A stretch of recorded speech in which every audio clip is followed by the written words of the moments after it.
नहीं आता, उसको देह की जरूरत है। और खुदावंद जब आएगा तो किसी को नजर नहीं आएगा, क्योंकि वो आत्मा है, नजर तो आएगा नहीं। इसलिए उसने आदम को एक मिट्टी से रच के एक शरीर रचा और उसमें खुद अपनी सांसें डाल दी, अपनी स्पिरिट डाल दी। पेंतेकुस्त के दिन 120 शरीरों में वो परमेश्वर समा गया। ऐसे वो आज आपकी देह को इस्तेमाल करना चाहता, आपके शरीर को इस्तेमाल करना चाहता। बोलो हालेलुया। शैतान भी डायरेक्ट नीचे नहीं आता, उसको भी बॉडी चाहिए। शैतान ने किसकी बॉडी को इस्तेमाल किया? सांप की बॉडी में आकर उसने अपना काम अंजाम दिया। मरियम की बॉडी को इस्तेमाल किया, उसमें पवित्र आत्मा उतरा और प्रभु उसके बीच में आ गया।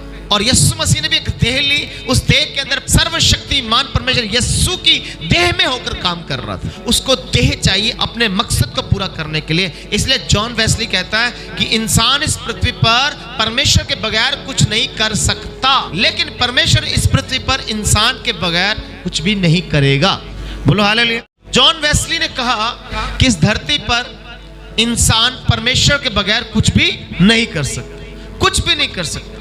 दूसरा, जॉन वेस्ली ने बोला इस पृथ्वी पर परमेश्वर इंसान के बगैर कुछ भी नहीं करेगा।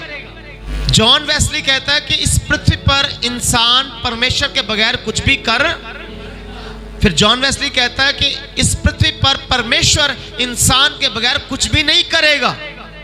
यानी खुदावंद ने कुछ भी करना है तो उसमें आपको शामिल करेगा। बोलो हालेलुया।